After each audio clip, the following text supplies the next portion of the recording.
տեսեք, Եվրոպական միությունը աշխատում է դանդաղ, բայց ֆունդամենտ։ Եվ սա զայրացնում է բոլոր ժուլիկներին։ Եթե դու ժուլիկ ես, եթե դու, ասենք, ինչ-որ սենց մեքենայություն ես անես, մեքենայություն ես ուզում անես, որ արագ ես շուտ ես սենց անենք, շուտ ստորագրի վերջինն է, բանվորում կես խապում են, չէ։ Եվրամիությունը աշխատում է ֆունդամենտալ, հիմա որոշումները կայացվել են, թե դա է թե վիզաների ազատականացումն է, նաև դրա հետ կապված փոխվել է կամ արդեն փոխվել է կամ հեսա փոխվել է նոյեմբերից, եթե չեմ սխալվում, քաղաքացիություն ստանալու մեր պրոցեդուրան Հայաստանի Հանրապետությունում այլևս չի լինելու այդ արագացված ռեժիմով, որպեսզի Ռուսաստանից ամեն եկածը քաղաքացիություն չստանա, սիկտիվ կառից առնելով ինչ-որ ծննդական, ասելով, որ ինքը սենց ուզբեկի աշկերով է, բայց իր պապան հայ է եղել։ Այդ բաները շատ կարևոր են այդ գործընթացները եւ այդ գործընթացը դեպի Եվրոպայի ինտեգրում շարունակվում է։ Եվրամիությունում բավականին մեծ խնդիրներ կան այս պահին կապված Ուկրաինայի հետ, մեծ Եվրոպայում, լավ սենց ասեմ։ Հայաստանի հարցը դրված է եւ Հայաստանի հարցի պատասխանը տրված է, Հայաստան պետք է լինի Եվրոպայի քաղաքական եւ կամ ռազմաքաղաքական բլոկի մաս։ Առանց դրա, կոպիտ ասած, Եվրոպայի համար դա հավելել անվտանգություն է եւ հնարավորություններ բավարարելու Հնդկաստանի պահանջը, որովհետեւ Հնդկաստանի պահանջն է Հայաստանը։ Հնդկաստանն է ասում, որ ես ուզում եմ Հայաստանով դուրս գամ Եվրոպա, որպեսզի իմ մոտ միջին դեպ մեջտեղը ճանապարհի ոչ մեկ չբուսնի, ասի չէ կանգնում։ Այդ բուշոնը պրոբկեն հդխացանումը ոչ մեկ չստեղծի։ Եվ սա պետք է բավարարի Եվրամիությունը, դրա համար Եվրամիությունը դրանով հանդերձ Հայաստանը պահում է ուղղակի Եվրոպայում բոլորը հասկանում են, դա 2 տարվա բան չի։ Եվ առանձնապես հիմա ճնշել Փաշինյանին պետք չի։ Եթե Փաշինյանը շատ կամ Փաշինյանի կառավարությունը, որտեղ ենթադրում ենք, որ մենք ժողովրդավարական պետություն ենք, եւ նույնիսկ չի որ Փաշինյանը միանձնյա որոշումները կայացնում, ել եմ ասում ենթադրում ենք, կարող է եւ կայացնի։ Ենթադրում ենք, որ դա այդպես է եւ Փաշինյանը եթե միանձնյա շատ սխալ հիմար որոշումներ չկայացնի, այսինքն տանի մեզ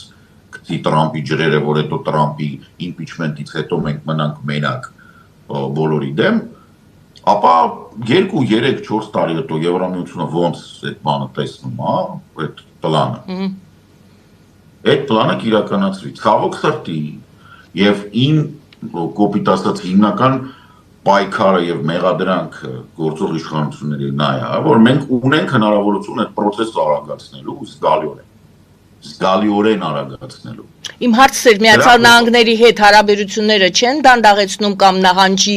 բերում դեպի նահանջ Հայաստանի գործողությունները։ Միանշանակ բերում են, բայց այդքան վաղ ինչ են բացում։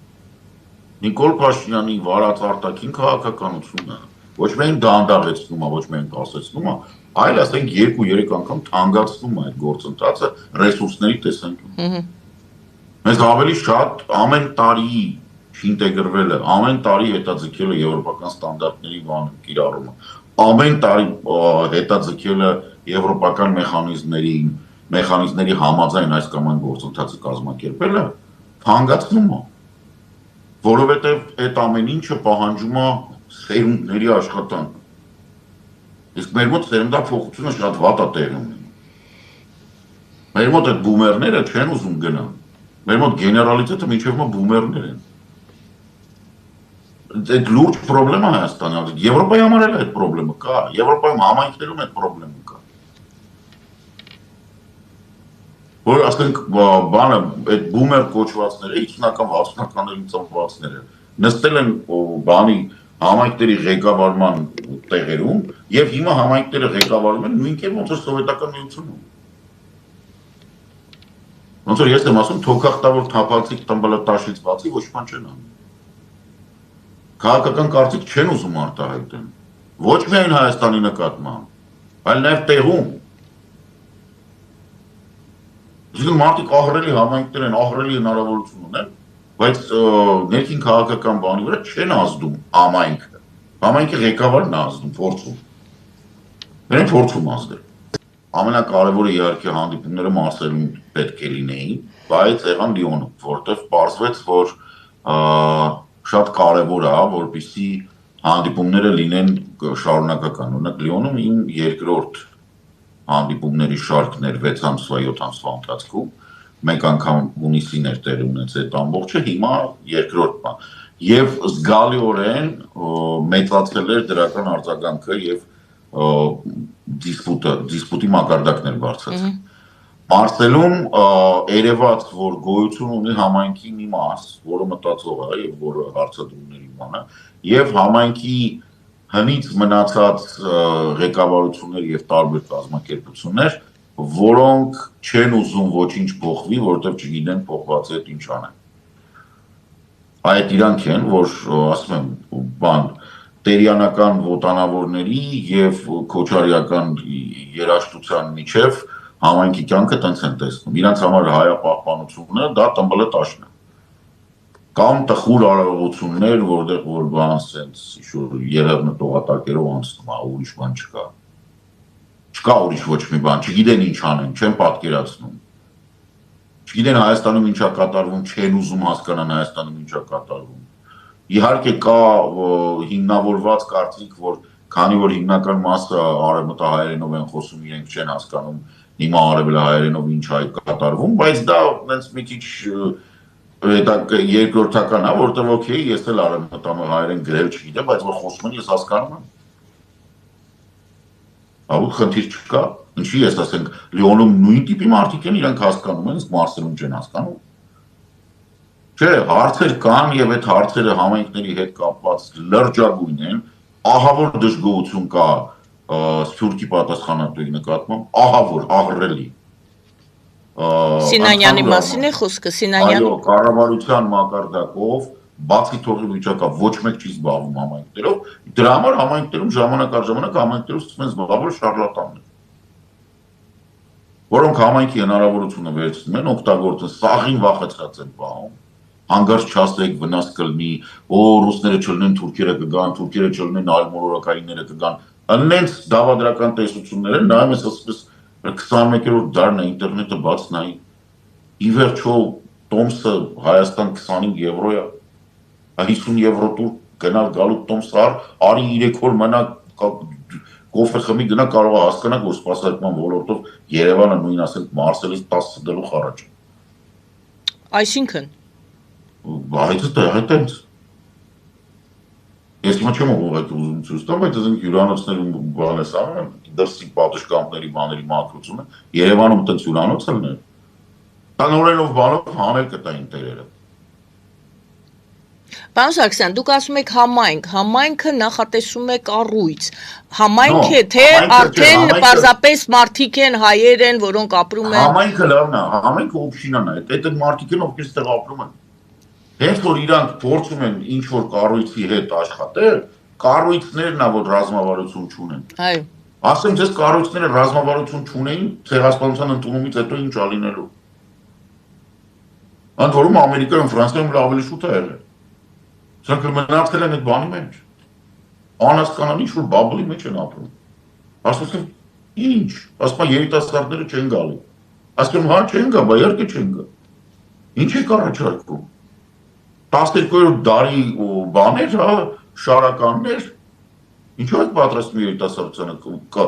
կպցնել հայկական համայնքի հայապահպանությանը։ Դժվար է 10 Arduino-ին աբոր անել, 7 տարեկան երեխեքին գալ բերել լցնել ստո ռոբոտաշինություն անել։ Դա եղել է, ըստ երևույթին չի արդարացնում իրեն։ Ոչ, չի եղել։ Ну, եղել է որ հայալեզու թերթ եղել է, երևի դժվար է պահելը։ Հայալեզու թերթը ում է պետք։ Դե ասեք ինչ է պետք, որպեսի այդ երիտասարդությունը որպեսի հետաքրքրված լինի համայնքի կյանքով, երիտասարդությանը պետք է հրամցնես այն, ինչը երիտասարդությանը ձեռա տալիս։ Դե հա թերթն էլ անցած է դա։ Okay, անցած հիմա լավ, ասենք application-ներ պետք է լինեն։ Պետք է ինչ-որ մրցումներ լինեն։ Երեք ասում եմ կանգնած հանդիպումն ա գնում, ասում լավ 6 հատ կամ 6 հատ կազմակերպություն ա, նո ասենք 4 կուսակցություն, 2 սպորտային։ Գոնե այդ 6-ի մեջ ֆուտբոլային առաջնություն կազմակերպել։ Գոնե տենց։ Որ հասկանանք, գոնե այդպես կյանքը գնա, որ իրանք իրար ճանաչեն, օքեյ, հակառակ թիմերով, ասենք Ռեալն ու Բարսան խաղում են, մեկը մյուսին տանել չի կարող, գոնե տենց։ Դու դաշնակներն ու հնչակները իրար դեմ խաղան, եթե հետա ձեր բանը։ Թո Մարսելը Լիոնի դեմ խաղա, թո չգիտեմ, դեռ ինչա Մոնպելիեի թիմը դուրս գա բանի դեմ, Փարիզի դեմ խաղա, թող հայկական համայնքի առաջնություն ունի, բայց թող լինի մի բան։ Ինչքան կարելի է պարել ու տխուր ոտանավորներ ասել։ Հողաբորիգեն չեն կարա։ Ինչն է պրոբլեմը ռոբոտաշինության կոնկուրսներ անեն, դրոնաշինության կոնկուրսներ անեն, ինչն է դրա խնդիրը։ Ինչի չի կարելի ասենք ֆինանսավորել, որ ամեն համայնքում 40 հատ իրավաբան լինի, տեղացի այդ համայնքի ժողովրդից Ֆրանսիայի իրավունք իմացող իրավաբան, օրինակ, բժիշկ, ինժեներ, բայց համայնքը ֆինանսավոր է։ Որ համայնքը իմանա, որ ինքը 200,000 է, ու այդ 200,000-ի համար կա 50 սպասարկող ադվոկատ, որ այդ ադվոկատները համայնքի ժողովրդի համար, հայերի համար պրոբոնո բան անեն ամիսը 3 անգամ։ Գոնե տենց, որտև ասում ես Հայաստան, ասում է Հայաստան են եկած ենք, մեզի գցած են, օքեյ, ձեզ էլ ստեղով է գցում, ստեղ էլ դուք եք, ստեղ դուք ինչի չեք մի բան անում։ Այս ամբողջ հարցերը սենց կուտակվում, հետո գալու փակվում են, բայց այս հարցերի պատասխանատուն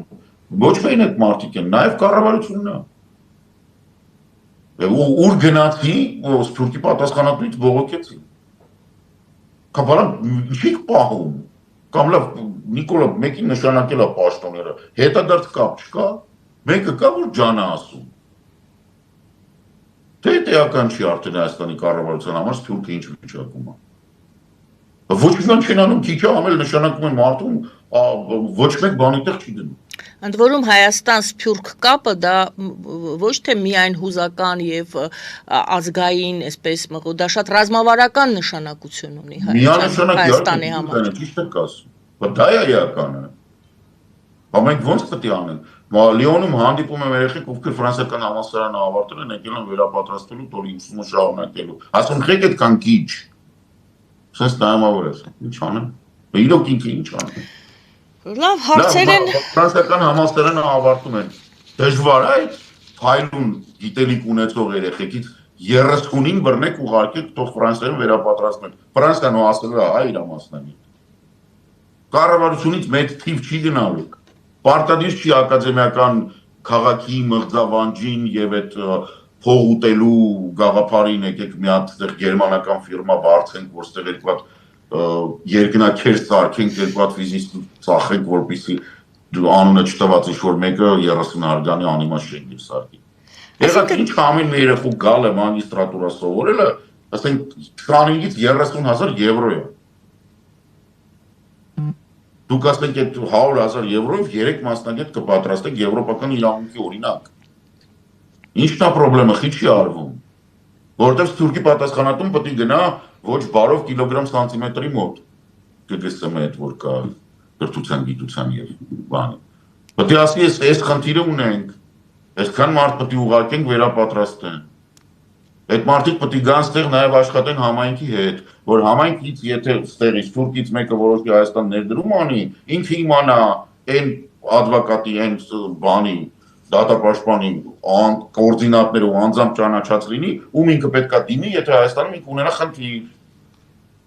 Իսկ գուցե այդ հարաբերությունների սառեցումը եւս դա քաղաքականություն է Հայաստանի կառավարության։ Հիմարությունն է հերթական, ոչ մի քաղաքականություն չկա։ Քաղաքականության համար պիտի դնես գլուխ գլխի տաս, մշակես ծրագիր, ունենաս պլան A, պլան B, պլան C։ Դուք հավատում եք, որ Սինանյանը նստած C պլանով դասը ներկայացել է Նիկոլին, ասել է Սինանյանի պլանը չէ, Սինանյանը կատարողն է։ Լավ։ Կարող է, չէ՞, ցենց ասեմ, որ իմը ասեմ չեք, ասեք ապացուցի, որ ասեմ հա, ասեք ապացուցի։ Իհարկե։ Ես գիտեմ, ոնց կարելի է այդ հարցը լուծել։ Ինձ մեկ է իրանք այդ պլանը ունեն, թե չունեն։ Դե հենց է դա, լուծելու պլանը պետք է լինի, ոչ թե կազմաքանդելու հարաբերությունները։ Լուծելու պլան ես ունեմ, իրանք չունեն։ Լիոնը եւ Մարսելը համեմատելի են այդ խնդիրներով, թե ինչ որտեղ ինչ որ հարցեր կան լուծված, ինչ որտեղ չէ։ Լիոնում ավելի լավ է վիճակը այդ առումով։ Նու գոնե դիսպուտի քաղաքական եւ ոչ միայն քաղաքական դիսպուտի մակարդակը ավելի բարձր է։ Մարսելում մի փոքր, Մարսելը համայնքը մեծ է եւ շատ ավելի տրոհված է։ այդ լուրջ խնդիրներ կան, օրինակ, որոնք կապված են նրա հետ, որ իրոք համայնքը մեծ է եւ Պատի որ ավելի ազդեցիկ լիներ, քան ինքը հիմա է, ես ենթադրում եմ, որ ստեղ ինչ-որ ներքին կոնֆլիկտներ կան, իրանք իրար մեջ լեզու չեն։ Ներքին կոնֆլիկտներ։ Լավ չլսվեց։ Հա, ներքին կոնֆլիկտներ համայնքի մեջ։ Ու իրանք դրա պատճառով իրար հետ լեզու չեն գտնում, Փարիզի հետ լեզու չեն գտնում ու ստաբիլ հայկական բաներ են։ Նո sense ասեմ, իմ պատկերացմամբ Մարսելում այդ բաների մակարդակով, փոքր քաղաքների մակարդակով ավելի հայամետ պետք է լինեին, քան Լիոնում։ Լիոնում անձամբ տեսել եմ 3 թե 4